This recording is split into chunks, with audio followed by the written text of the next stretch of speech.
It's a Conspiracy is a proud member of the Alberta Podcast Network, locally grown and community supported. For other fun programming, please check out the albertapodcastnetwork.com, where you can find shows like The Second Floor.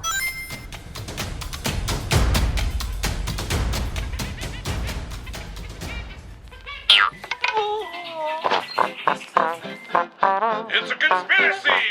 Oh, yeah. Just get my... Oh, my God. Hey. I heard that cough. Did you hear that gnarly cough? Yeah, that was a petri dish waiting. Yeah, that's what I'm talking about. Yeah. Forever sick. Forever unclean.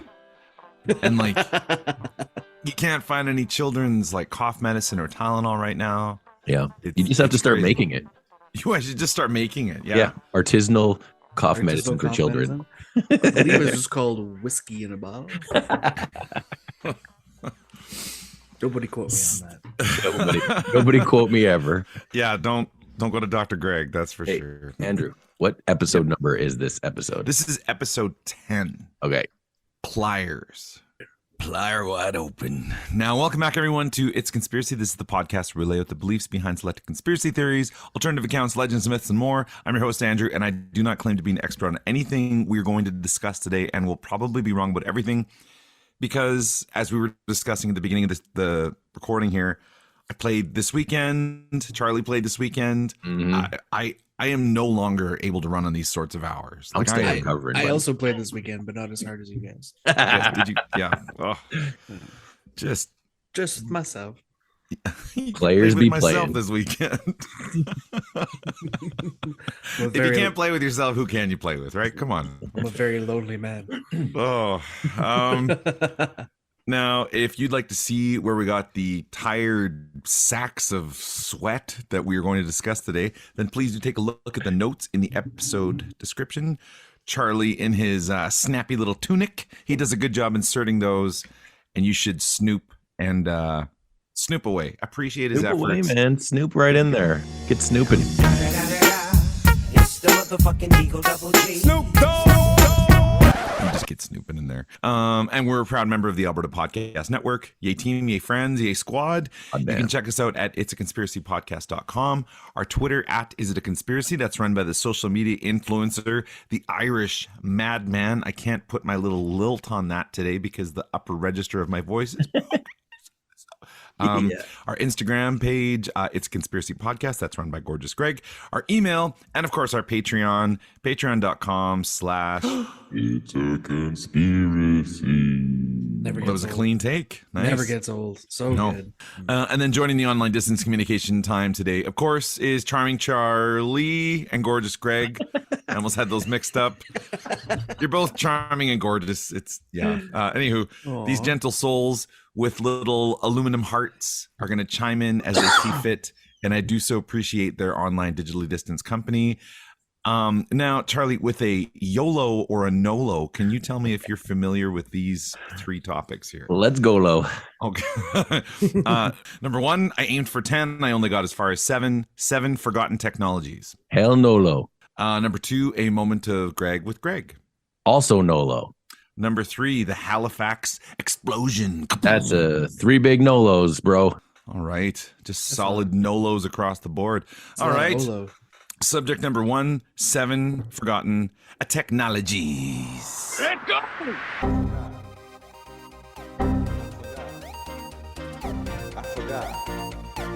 I forgot. Now think back to a time in your life when you were at a family member's house or a restaurant or something like that and had a little treat, little snack that was truly remarkable.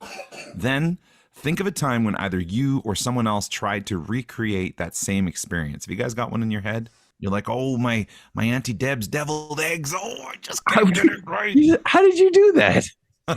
Seriously, deviled eggs was the thing that popped into my head. I can see your thoughts. It's weird how you can have, for example, with food, the food's kind of the easiest comparison because you can have the right ingredients, but somehow it doesn't turn out because you're missing the over and above details, like temperatures, methods, techniques, etc. It's amazing how much we take for granted and truly how helpless we would be if we needed to fend for ourselves for any amount of time. For example, I used to have everybody's phone number just in my head. Mhm. Like I think of Charlie and I'd be like, "Brap, brap, brap, brap, brap." 555 And now I'm 555 555. Yeah, but if you had to remember my phone number now, like how can you guys even imagine? Like gross. We're like, oh yuck. I can don't even barely know remember my my own. mom's phone number, which scares the crap out of me. Do you still remember your mom's phone number? No, I don't. Like I remember my first phone number ever. That's it. But I like if someone would be like, I need you to call your mom and you can't use her phone, I'd be like, Mom! Oh, Those are the two phone numbers that I can remember is my own and my parents' old landline, which does no longer Yeah. exist. Yeah. what no longer exists because landlines again. Ew. Yeah, what's So, that? Gross. So this same thing as we're discussing here directly applies to technology. Something can be a day-to-day item one moment and then seemingly overnight can become entirely obsolete.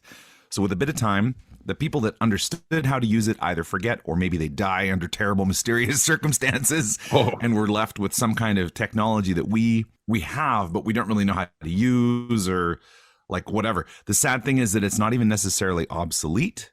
It's just that nobody really remembers it, or if they do, they don't know how to use it to properly duplicate the desired results. So for example, if we all need to get a hold of Greg's mom, it's not like we can just open the Hey, yo, phone book leave my mom out of this. Them's fighting words, boys. Greg's mom. So here are She's a wonderful 10 human being. Here are seven forgotten technologies. Now, Charlie, may I share? Oh, He's holding on to that power already. He's disabled it every time. I'll allow it. I just had to think about it for a second. Okay. Can you guys see my screen? Yes, sir. It's very white. Okay. See this here? Yes, sir. So that's the back of what looks like a violin, maybe a cello, of the Stradivari. So you guys have heard of Stradivarius before? Definitely. It's kind of become the name for something that's truly excellent. So Stradivari violins, Stradivarius violins, violas, cellos, and guitars were built by the Stradivari family in Italy from around 1650 to 1750. There are still about 600 in existence today, and they are internationally famous for an amazing and apparently impossible to reproduce sound quality. So the secret went to the grave with Antonio Stradivari and his sons. Oh, these guys have an amazing name. Omobono and Francesco. Omobono. Omobono. Now, maybe it was an extinct type of wood, some sort of fungus, the years in between, like the age. And I think perhaps they contain the blood of a unicorn. I think that's where the secret is. Secrets revealed. That's what happened to the last unicorn. That's right. Number 2. I forgot. Nepenthe. Now, if you've read Homer's The Odyssey, then you'll be familiar with a magical cure-all called Nepenthe, which is described as a herb that can magically chase away sorrow. Apparently, it was a real thing and was given freely to anyone needing a little personality pop, a little boost back in ancient Greece. Yeah. Sounds like Little weed. neighbor kick. Yeah. Now, many believe that the Greeks actually, it's funny you should say that because the people say that the Greeks actually discovered a early form of opium, but it's impossible to say because they don't know where it is. They were just too happy. Yeah. I forgot. No, I'm definitely going to say this wrong, and you guys have probably seen this before. This is called the Antikythera mechanism. Yeah. Yeah. Oh, that's the weird computer. It's the weird computer. That's right. Fancy name, and you guys need to see the brass this. the brass computer. It's the brass computer. Just gonna share my screen. Aliens. Yeah. So this is a picture of it here. See, look at this. I even wrote this down here. You guys need to see this pretty beast take a gander. Look at that. So I don't just talk like an old lady. I also type like an old lady. Yeah, we know you this. boys take a gander. It was discovered in the water off the island of Antikythera in the early 1900s. There are over 30 gears, cranks, and dials that are manipulatable. Presumably, it was some kind of astrological map. Now, the crazy thing is that this device has been dated to the 1st or 2nd century BC, and the consensus is that it's some kind of clock that like did lunar information or something like that. But that would mean that this computer is over 2,000 years old. Whoa. which is quite old for a computer. Yeah, that's definitely past its warranty. No. I don't know, man. Maybe if it was a manufacturer's defect.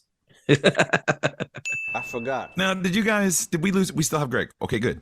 Oh, there he is. Yeah, he Greg's just gorgeous face is gone, but that's kinda okay. We frozen. still hear his gorgeous voice. I'm still here. Okay. You can still, okay, cool. Now I'm going to show you guys one more here. Actually, I got a couple more to show you, but this one here, this looks like this picture was taken on Gilligan's Island. Can you guys see this? yeah, Look at that. Isn't that amazing? that's amazing. I love it. I don't see any new photo. You don't see anything here. No. I'm still looking at the gear. Oh, I'm still taking a gander. You're still taking a gander at my gear.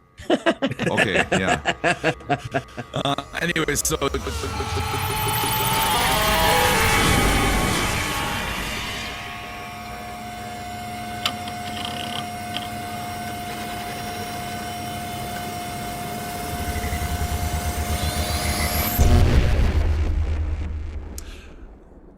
now, quick update. We have officially lost Greg. We're not exactly sure what's going on, but he dropped out of the recording, so hopefully he comes back in. This whole thing might be just a big scrambled mess, and I'm not sure what we're going to do with our moments of Greg, but It's gonna be cross fun. that. It'll be fine. Don't worry, guys. Don't worry, guys. We'll fix it in post. Little jazz. That's what we play here. Now, Charlie, I'm going to share something with you now that you've again optimized sharing. Here we go.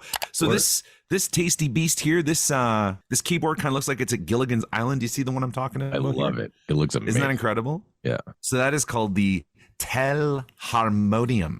And the Hey, Telharmonium. Andrew, What's that? why don't you tell Harmonium me all about it? Oh, he's brought the extra sauce. The Telharmonium was likely the world's first electronic musical instrument. It was a huge kind of like a big organ, a big keyboard. It used tone wheels to produce synthetic notes that were sent out to a series of loudspeakers. And the inventor, this guy has an amazing name, Thaddeus Cahill, built a few of these in 1897. And one of them, if you can imagine this, it was a beastly 200 tons, and it took up an entire wing of his house. Audiences would pay handsome prices to listen to instruments being reproduced. They'd go in and he'd be like, "This is a bassoon." They're like, "Look, there's not a bloody bassoon up there." And here's a clarinet. "Oh, there's not a clarinet." So they just could not figure out how he was doing this. But the real cool factor was that the instrument could transmit sound over the telephone. You could call people up and play a little song. So, for example, I'm like, "Charlie, check out this jam I've been working on, my peeps." And I can call him, send him a little song over the phone, which is incredible. Ultimately, the size, 200 tons, the energy consumption, this thing just racked up the power bill. And then the cost were prohibitive. Cahill wanted $200,000 per instrument. Ooh. And this led to this being largely forgotten. And all prototypes built at the time, including the Gilligan's Island one I showed you there, have been scrapped. The source I gathered this information from said there were no recordings, but I did manage to find one. Would you? Oh yeah. Would I you want to like hear. I would love to hear what a giant organ sounds like. what a giant organ sounds like? Okay, here we go.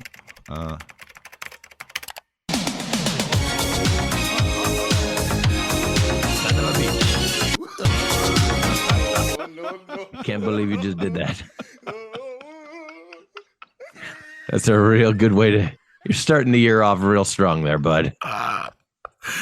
Oh dear. Okay, no, for real this time. Let's hear what she sounds like. It's this sounds like electronic music.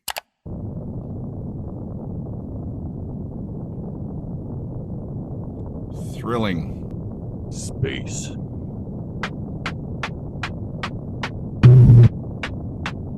That's the sound it would make. That like. Okay, good beat. Very sampleable.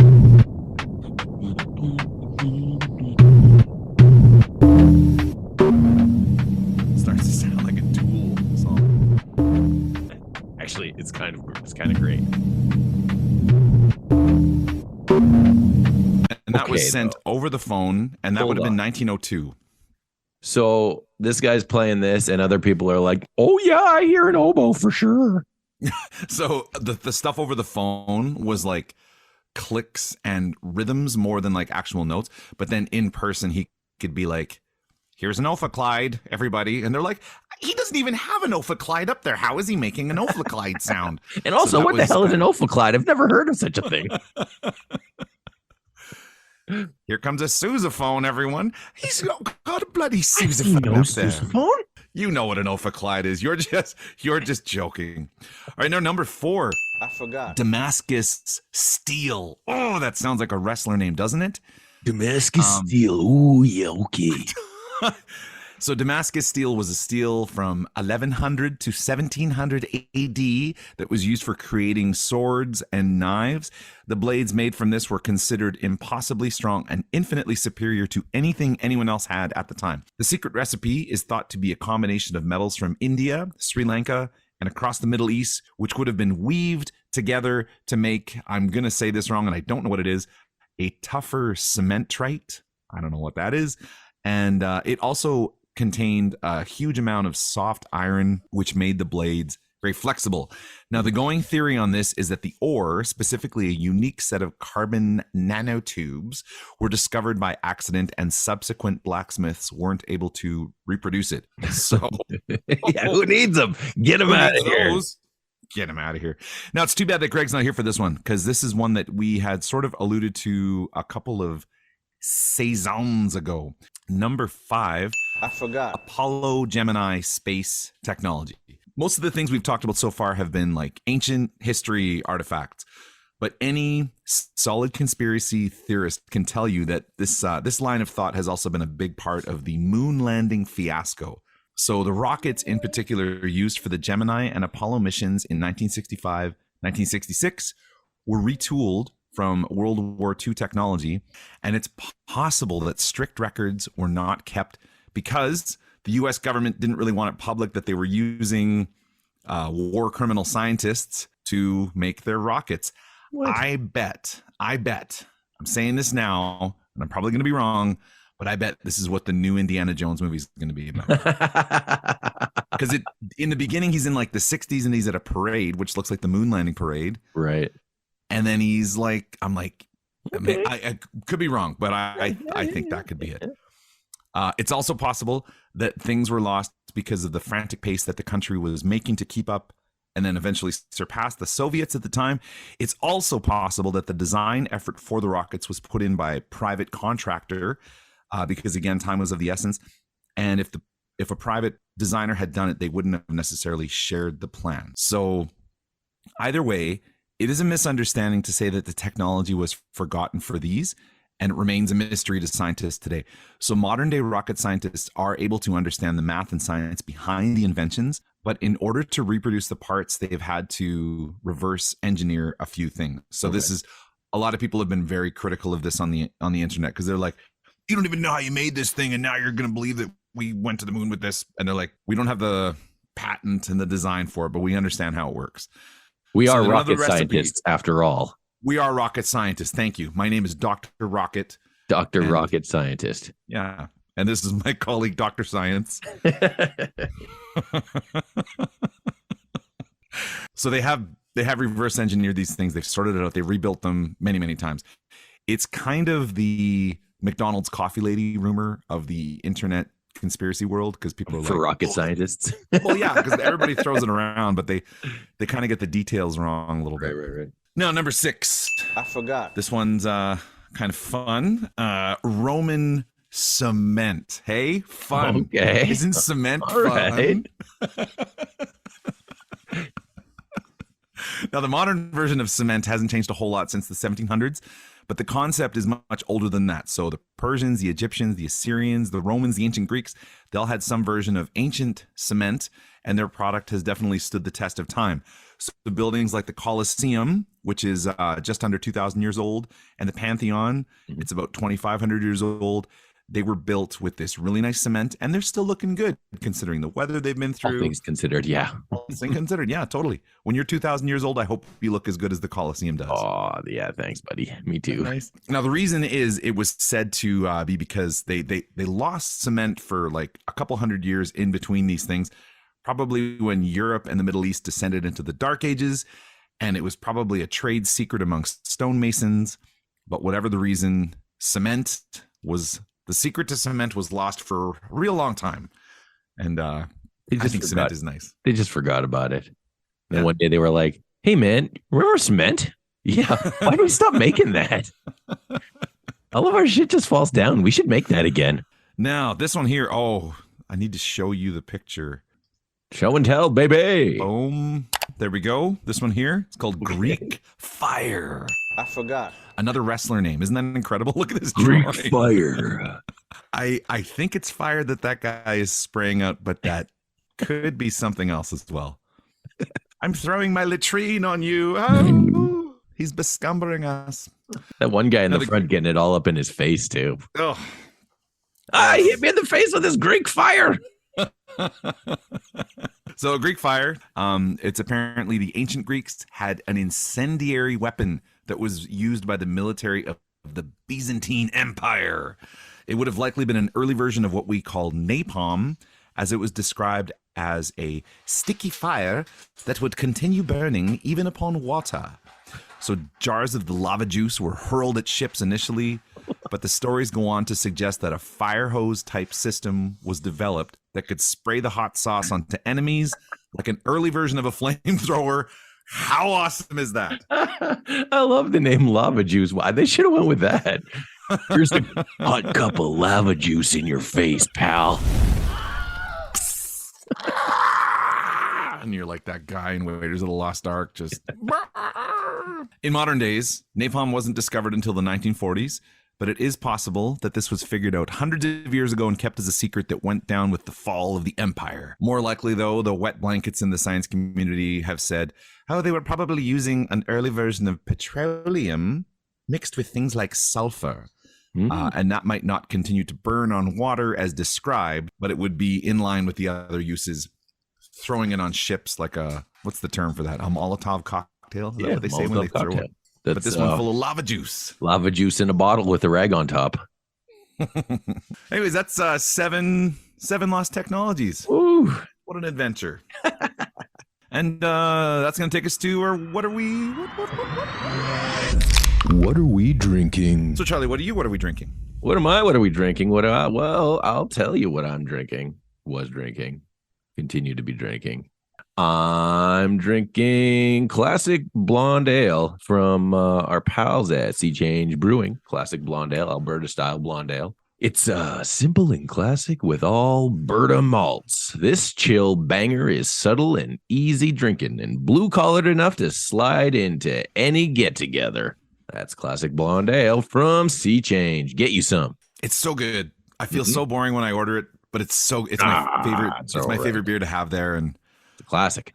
Oh, it's incredible. It's just exactly what you want. Oh, how about you, buddy? I am having a Luminosity Pilsner from Cabin Brewing.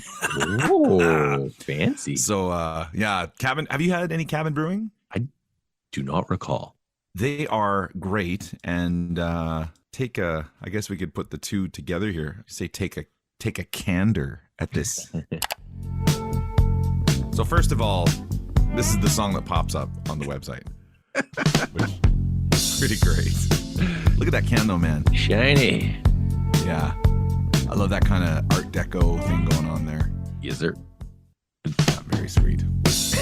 Can you keep going? It just plays over and over and over. Luminosity German Pils is a delicious, easy drinking lager crafted in the German brewing tradition, one defined by balance, quality ingredients, and drinkability.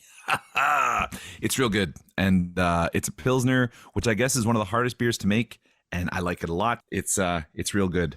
And it includes, I wanted to say this here. Oh boy. So it includes the European hops Hallerter Mittelfruz and Czech Saz. So nice. You just wanted to have a run at those words. Hallertauer Mittelfruz and Czech Saz. You can really taste the Czech Saz. You can really taste the Czech Saz. It really whoops the Czech Saz. I don't want to know what the Czech says. That's going to take us to advertisement number 1.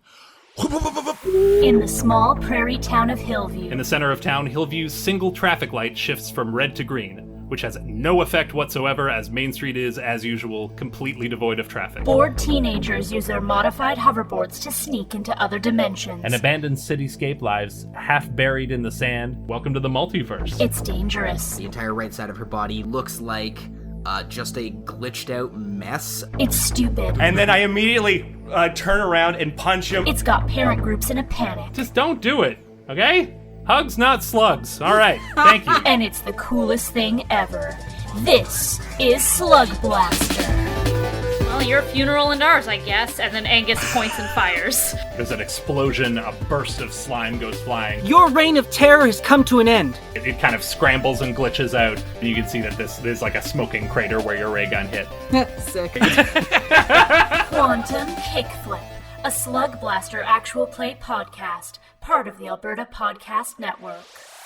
Number 3. There we go. Well, let's say, okay, so subject number 2, here's our moment of Greg. Moments of Greg.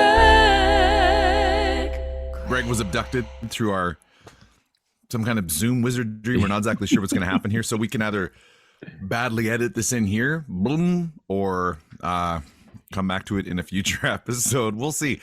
Subject number 3, the Halifax explosion.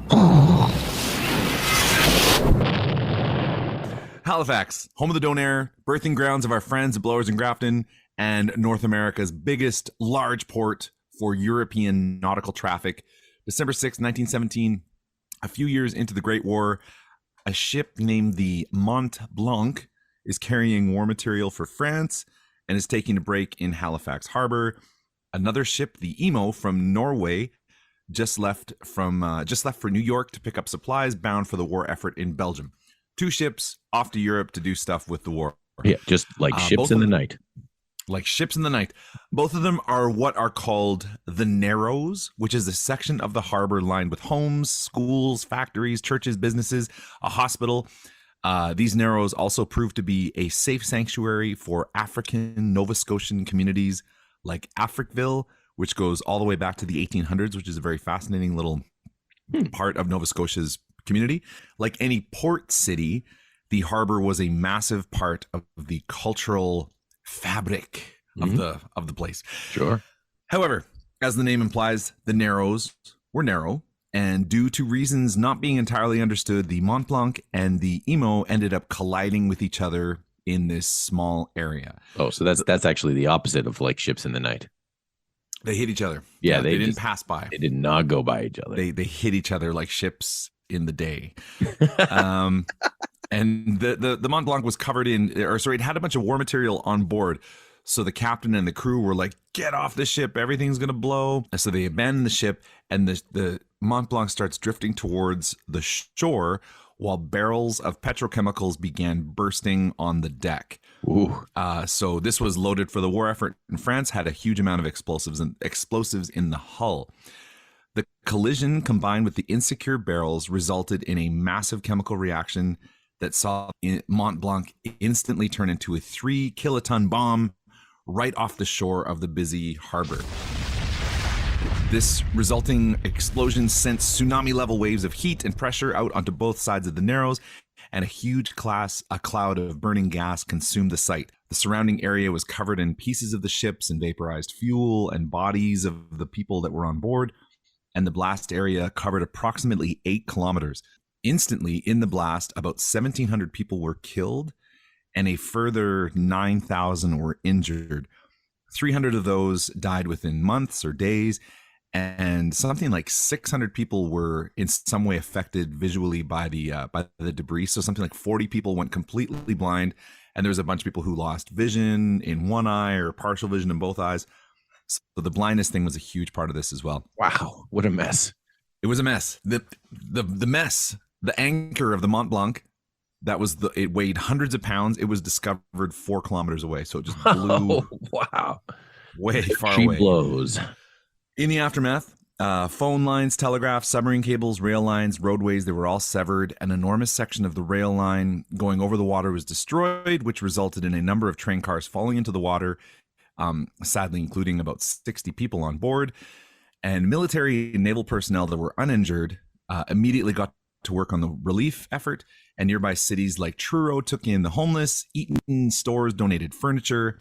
The Canadian and the British governments donated millions for reconstruction, and the U.S. organized a relief train filled with supplies, doctors, nurses, some of whom were on the scene and working before the Canadians had even had their effort put together. Even now, over 90 years later, the province of Nova Scotia sends a Christmas tree to the city of Boston as a token of their friendship for the aid that they received in December of 1917 when the whole thing went down. Oh, that's very nice. Aw, thanks for all the help. Here's a tree carcass. Here's a tree. Halifax residents buried their dead, cared for the wounded, and began to rebuild their city. And despite the absolute destruction and the magnitude of relief operations, transatlantic naval convoys had resumed within a week. So huge explosion destroyed the city, and it was somewhat business back to normal on the water within a week. And that's something, because that was actually the biggest man-made explosion to have ever happened until the atomic bombs were dropped on Japan in 1945. Wow. So yeah, it was a big one. In the months following, the investigation into what happened started. So rumors began swirling that because Halifax was so important to the war effort, the explosion was a German attack. And some people said maybe there were submarines. And the helmsman of the Emo, who somehow survived the blast, he was arrested on being a German spy due to having a letter supposedly written in German on him. And the thing there was that it was actually written in Norwegian, and he couldn't speak English. He was like, this letter is not German. Like, you people are wrong. Right. And they're like, it's not English, so we don't know what it's not English. You're in jail now. Yeah. I don't know what it is. Language. It's not English. Probably German. So then, sadly, in Halifax, German residents were soon rounded up and imprisoned on suspicions of being spies by the city police. And the corporation consul T.A. Hunt would say, when discussing the possibility of German sabotage, any man who is disloyal to Canada should be shot. German enemies in this country should be lashed and shot. They would not get away with disloyal acts anywhere else. Shoot them. Shoot them up. On December 10th, the Windsor Star reported, all German citizens of Halifax are being arrested today. They were ordered into custody regardless of sex. 7 men and 1 woman had been arrested up to a late hour last night, and others are being rounded up as rapidly as possible. So they got working real quick to round up German people in the area, which... Sure. Oof. February 1918, after a lengthy investigation, blame was put on the captain and the pilot of the Mont Blanc, as well as the Royal Canadian Navy commander who was in charge of the harbor. So he's like, both of you ships, you guys go ahead and skedaddle-de-doo, and that's all good with the whole thing. Yeah. Go right ahead. You're fine. You're just fine. You've got a dangerous load there. You just go ahead and hightail it out of the harbor in the slimmest part where you can run into other ships, please. Yeah. And some people said that the Mont Blanc was solely to blame because they should have avoided the collisions due to their cargo. But it's just, no matter what the investigation found, there were still people who actually up to now, still in 2022, believe that the Germans were involved and it was like a deliberate attack. Simultaneously, local opinion was very anti-French due to the issues over the conscription crisis that was influencing the politics at the time. So conscription was happening with the Great War effort here in Canada, and people were not happy about it. Yeah, so there was some kind of like, maybe it was a French saboteur as well. The owners of both ships would embark on a civil litigation trial in which they sought damages from each other. So the Mont Blanc and the Emo, they started suing each other in court. And eventually the Supreme Court of Canada was like, either you're both to blame or no one's to blame. It was a sad accident. Right. Move on with your lives. Let's go. Get over it. Come on. Get over it. So some boats exploded and really messed stuff up. I mean, just come on. Now you're living in the past. Yep. So they, sad accident, huge explosion. Have you ever been to Halifax before? I have not.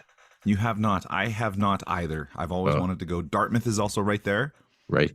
And that's where the classic Harrison Ford, what's the one where he's like a Russian submarine commander that was filmed there? Isn't that like a lot? There's like a lot of movies like the one where he's got something to do with a submarine. Oh yeah, the one. The Hunt for one. Red October? No, that's not Harrison Ford. Periscope down? Just say any submarine movies. It's called K-19, The Widowmaker. Yeah, I don't know that. I don't know. You don't remember The Widowmaker. I'm too busy watching National Treasure. He admits it. And that tasty gem is going to take us to advertisement number 2. Chomp.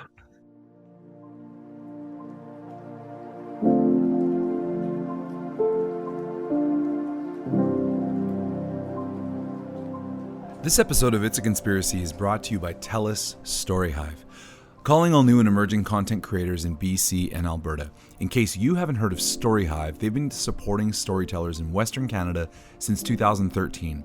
This year, they're celebrating their 10th anniversary with their biggest edition yet. The Storyhive Anniversary Documentary Edition is funding 80 short documentaries on any local story you are passionate about. You could get $20,000 in production funding, training, and mentorship, and distribution on TELUS Optic TV and Stream Plus.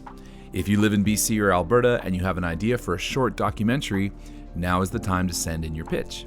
Send in your application by February 28th at storyhive.com/apply. Your story, your narrative.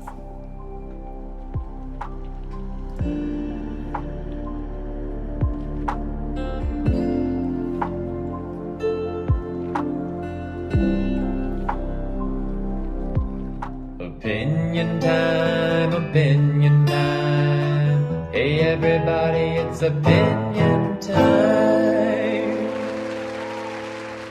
Now, Charlie, what was our first theory way back in the time when there was 3 of us? Do you remember what we talked about? Man, different times. I remember all sorts of inventions, forgotten technologies. 7 forgotten technologies. Only 7, definitely not 10. Only 7 for sure. I ran out of steam. I'm not gonna lie. I was like 10. Here we go. Come on. Okay, 9. We'll do 9. Oh, 8. Oh, the holidays are a tough time to get stuff to get work together. Yeah, they really, really are. Yeah. And then our second theory was the Halifax explosion. Yeah. Well, there's possibly a moment of Greg. We're not sure. We'll see. That could be in here. We're not exactly sure how that's gonna go. But yeah.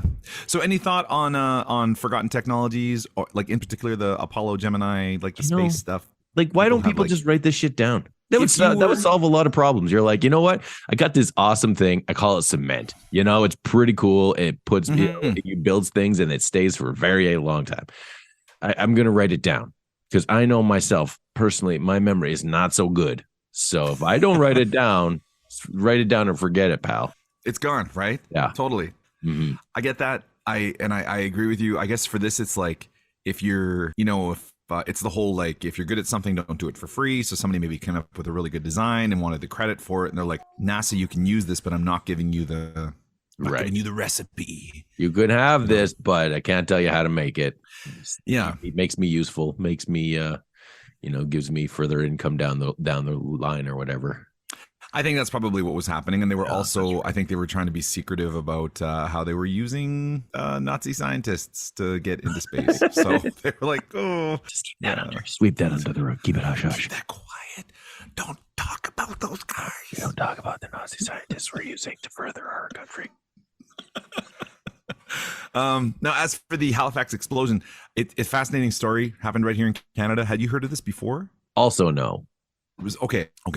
Big. I mean, it's amazing. It's 1917. That's 105 of the years ago. How fast are these ships going? Not fast. Okay, not fast. The harbor. How foggy is it?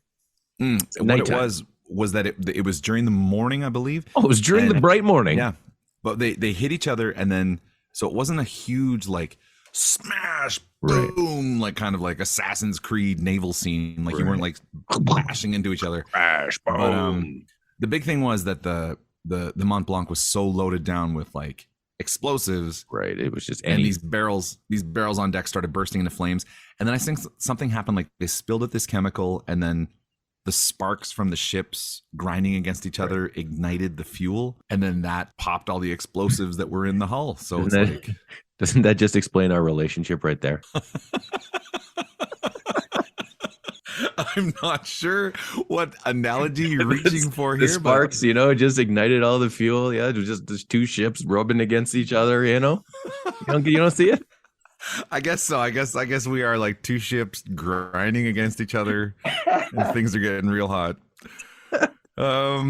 Yeah, I would love to get to Halifax. I will get there one day. I know there's a new interpretive center that was set up in 2019 that covers things like there was an indigenous village right off the shores that was also affected. I think actually was destroyed. Oh. And so that's become a big part of this whole thing too, because like the war effort, they were like covering the costs in Halifax, but they're like, yeah, your reserve, we're not going to build anything there. And the Africville, they're like, you people are all going to have to find somewhere else to live. Sorry, you all got blown up. And sorry, we blew up your stuff. Yeah. Yikes. Yeah. And one family lost something like 20 people in the blast. So scary stuff. And here we are making jokes about it. And yeah. On that cheery note, so righty me boyos, thank you so much for swinging by. We will be back with episode 11. And in the meantime, please feel free to check out our past cast and social medias at itsconspiracypodcast.com. Subscribe, tell a friend, leave a review, order some merch. You could go to screamfamily.com. That's right. We'll get you sorted. Yeah. And it's been real nice hanging out. Take care. Bye.